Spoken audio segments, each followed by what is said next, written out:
ஜீ Tamil Sarigamapa little champs season 4ல் ஒரு contestant தான் யோகஸ்ரீ.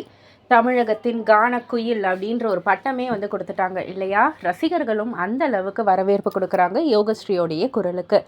இன்னைக்கு கிராண்ட் ஃபினாலே அப்படின்றதால ரசிகர்கள் எல்லோருமே பயங்கர சந்தோஷமாக தான் இருக்காங்க. அண்ட் யோகஸ்ரீயோடைய பாடல் பெர்ஃபார்மன்ஸை கேட்டும் பயங்கரமாக சந்தோஷமாக நிறைய சோஷியல் மீடியாவில் அதுக்குள்ளேயே வந்து நிறைய மெசேஜஸ்லாம் உள்ளே வந்துக்கிட்டு தான் இருக்குது.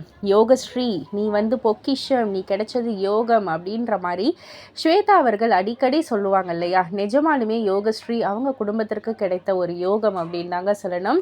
இந்த நிகழ்ச்சியோடைய ஸ்பான்சர் கேஜி டைல்ஸ் ஸ்பான்சர் இருக்காங்க இல்லையா? அந்த ஓனரே இன்னைக்கு வந்து நேரடியாக வந்து யோகஸ்ரீ மூலியமாக அவங்களுடைய அப்பாவுக்கு ஒரு ஜாக்பாட் அடிச்சிருக்கு அப்படின்னு தான் சொல்லணும். ஏன்னா யோகஸ்ரீயோடைய அப்பா வந்து தினக்கூலி, தினமும் ஒரு 800 700 அந்த மாதிரி கூலி வாங்கி டைல்ஸ் ஓட்டுற வேலையை பார்க்குற ஒரு சாதாரண லேபரை வந்து இப்போ ஓனர் ஆக்கியிருக்காங்க நம்ம யோகஸ்ரீயோடைய பாடல் மூலயமா. யோகஸ்ரீ வந்து ஓனர் ஆக்கியிருக்காங்க. ஸோ கேஜி டைல் ஸ்பான்சர் அவர் இருக்கார் இல்லையா, அந்த ஓனர் இருக்கார் இல்லையா முரளிதரன், அவர் வந்து ரொம்பவே சூப்பராக அழகாக ஒரு விஷயத்த சொன்னார்.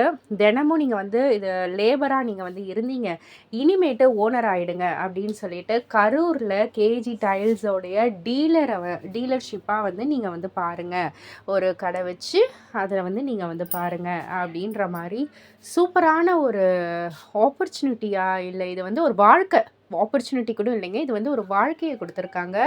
ஸோ நம்ம நிஜமாலுமே இதை வந்து கங்க்ராட்ஸ் பண்ணி ஆகணும். எத்தனை பேருக்கு இந்த ஒரு மனசு வரும்? அண்ட் ஒரு இசை அப்படின்றது, ஒரு கலை அப்படின்றது வந்துட்டு எந்த அளவுக்கு அந்த குடும்பத்துக்கே வாழ்க்கையை கொடுத்துருக்கு. யோகஸ்ரீயுடைய ஆசையும் அதுதான். அவள் வளரணும்னு ஆசைப்பட்டாலோ இல்லையோ, அவங்க குடும்பம் வந்து வளரணும்னு ஆசைப்பட்டவள் தான். அவளுடைய குரல் மூலயமா அவளுடைய குடும்பம் வளர்ந்துருக்கு. இதை பற்றி நீங்கள் என்ன நினைக்கிறீங்க அப்படின்றத கீழே உள்ள கமெண்ட் பாக்ஸில் குறிப்பிட்டு சொல்லுங்கள்.